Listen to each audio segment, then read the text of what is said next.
the Star not too long ago. How you doing? Okay, we're ready to start day 3. Good morning, everybody. How we doing today?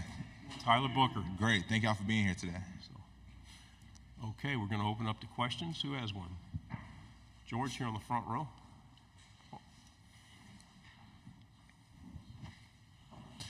George T, KVTV here in Dallas.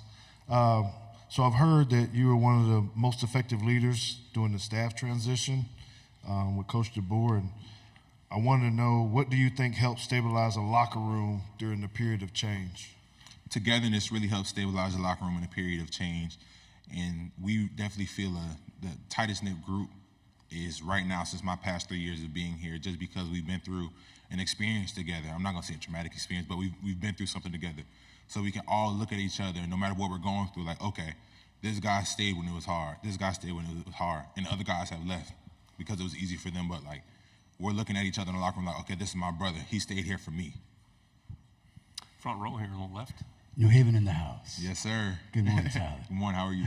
Good. AP Stedham, AP and Kelly, as we see at syndicated radio. Tyler, the offensive line, it's like a chorus line. So how do you stay in step together to improve? You know, last year where they had a lot of sacks, I know you're looking to improve on that point. Well, we've definitely been taking a lot of time to work on our pass protection individually, and we've been also taking a lot of sets together as well, because there was a lot of transition in the offensive line. People were moving around in different spots. So now that we have some guys playing next to each other, we got 3 returning starters, and we've really been focusing on working together, even without the coaches, on our free time, just because that's how bad we want to be great. That's how bad we want it. And while we did fall short when it came to pass protection last year, we're going to build upon our run game last year, because I feel like we had a very effective run game last year. Stay on the front row. Chase Goodrow with the Tuscaloosa News. Tyler, I kind of want to go back to your first question from George. In the coaching transition, right, the 3 guys that kind of pulled the locker room together were you and Jalen and Malachi. All 3 of y'all in your own individual position rooms lost guys, right? Malachi looks around, Caleb's gone. You look around, Caden Proctor's gone. Jalen looks around, Julian Sayan's gone. I mean, just walk me through those 72 hours where y'all, I assume, got together and said, we got to hold this thing down. Well, first of all, I'm the lucky one because I got my guy back. But those first 72 hours were crucial. We really banded together and said, hey, like, we're going to stay here, and we're going to win a national championship, because we haven't won a national championship yet. Malachi has one from his freshman year, but we want one, like, as our team. We want this to be our team. We want this to be our national championship. And we knew that we have the talent in-house to be able to do that. We were 7 points away from being a national championship. We can't lose sight of that. So we really just had to try our best to keep everybody here, but to everybody that left, we wish them the best of luck. Second row in the aisle. Eric Bailey with the Tulsa World. Oklahoma and Texas bring a storied rivalry to the SEC, but what can those fans expect out of other rivalries in the conference? Can you tell me a little bit about the Iron Bowl, and what can those fans see out of other rivalries in the SEC? Yes, they have a great rivalry, the Red River rivalry, but the SEC has some great ones as well. You have the Iron Bowl, of course, us playing Tennessee. You have the Egg Bowl with Ole Miss and Mississippi State. So this is a conference built off tradition, and we're blessed to have 2 storied programs in this conference to really make it better. Left side, second row. Cam Durr, WAFF 48 in Huntsville. Kind of a fun question for you. You know, the Olympics are coming up. I was just wondering, if you were to be an Olympian and you were on an Olympic team, which team do you think you would be a part of, or what sport would you play? I would do track, and I would throw. So actually, up until the 8th grade, I threw shot put, discus, and javelin. And I was pretty good in shot put and discus, but in javelin, I won regionals for the Northeast. So I think if I wasn't playing football, I'd be out there heading to Paris soon. Right side, fourth row. Hey, man, Ben Bobick, Local 3 News in Chattanooga. You guys don't get too many recruits from the Chattanooga area, but Amari Jefferson's a guy that's coming in this year for you guys. Do you see this sort of a special playmaking ability he has, and you see him maybe separated from the pack and potentially contributing on the team this fall or in the future? Definitely. Amari and a bunch of other guys have come in ready to work, and that's why I come in this class. Like, these guys don't complain. These guys are looking for ways to get better. Like, for example, Will Sanders, he's in my offensive line room. He, every day after practice, hey, Book, how do I do on this? How do you do this? How do you do that? They're just so willing and ready to learn, and I'm very excited to be able to really teach and pour into those guys this year. Right side, and then pass it forward. Dan Peck, ESPN 106.7 in Auburn. What can you say are the biggest differences between an offseason with head coach Nick Saban and an offseason under Kalen DeBoer, and what's similar about their approaches? There wasn't much different. The only thing that was really different schedule-wise, we had a few practices before spring break, and I feel like that really helped just because we were able to go over the break with some practices under our belt. We knew what to expect. Obviously, the practice schedule was different, but the same intensity. We still have fourth quarter. We still had a lot of walkthroughs. We still did everything to prepare for this upcoming season.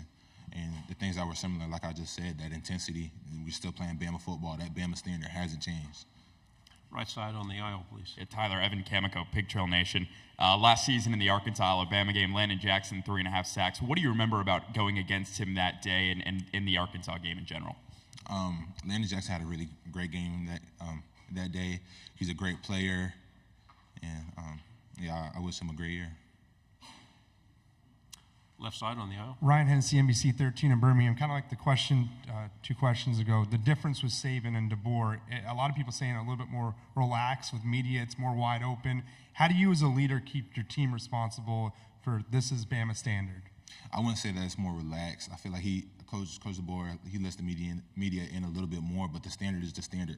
On the field, off the field, in the classroom, on the microphone. So the standard is the standard. You're going to represent your family and yourself and the team, most importantly, in the best way possible. I'm sorry, left side. Jake Stanza, WBRC in Birmingham. What do you think of your former coach, Coach Saban, picking Texas and Georgia to play an SEC title game? Is that some early rat poison for this group? Not necessarily. Like, you really can't pay attention to things this early in the year. We have about 6 weeks until the season starts, and I really don't deal in hypotheticals. He taught me that, so he'd be glad to hear me say that. On the aisle, third row. Tyler Joe Gaither, BamaCentral.com. What do you think the change to morning practices will do for the team, and how do you think that's going to maybe help this year, getting ready for this year? I think morning practices will definitely help because we're going to be able to practice in the morning and go to class, and then in the afternoon we're going to have some more time. We'll have more time to really recover, get ready for the next day, watch film, meet with our coaches. It's just more time on the back end of the day because when we had afternoon practice, you only had so much time before you had to go to study hall, eat, go to sleep, get ready for the next day. So I definitely feel like morning practices are going to be a great change for us. Left side again on the aisle. Want to ask about the 2023 Iron Bowl, that final drive. At any moment, did doubt creep in, or your most vivid memories of those last couple of plays? Those last couple of plays, I was just thinking about scenarios of how we would win. Like, doubt never creeped into my mind, and I think that's just the way that I'm wired. Like, I feel like as long as there's time on that clock, we have a chance to win. It doesn't matter what's going on. And if you let doubt creep in your mind, you're not a real competitor. You're not a true competitor. You have to believe in yourself before anybody else believes in you. So as a leader on that offense, I had to believe the whole time because if guys see me with my head down, pouting, talking about like, oh man, we lost the game, what is that going to do to everyone else? So that whole time, I'm thinking of ways we can win this game, how I can perform, and how I can do my job to the best ability to help my team win. Left side, front row. Michael Cobble, WBRZ TV in Baton Rouge. I feel like Jalen has the potential for a Heisman year. What do you see in him and his growth, and what are your expectations for him this season? I'm very blessed to be able to play with Jalen. Jalen's a great quarterback, but an even better leader. So him being there for us the whole time, and he's a person that I leaned on during the transition as well. So I just expect a great season out of Jalen, and us as an offensive line, we're going to give him the time he needs, the holes he needs, whatever he needs in order to be great and do his job to the highest ability. Final question back here on the left. Max Cohan, Way 31. Tyler, I know you've had some time to process it now, but I'm wondering how that last play of the Rose Bowl is still sitting with you and if it's fueling you to this point. Definitely the whole Rose Bowl. It's not just the last play. It's definitely fueling us to this year. We understand we fell short and we were so close to our end goal, and we're going to let that drive us this year, but we're not going to dwell on it too long. We got to look forward to this upcoming season. But that's the Rose Bowl is something that we talk about as far as like whenever you don't feel like working hard, just think we didn't work hard enough in that game. Tyler, thank you very much. Good job. Thank you. Y'all have a good one. Roll Tide.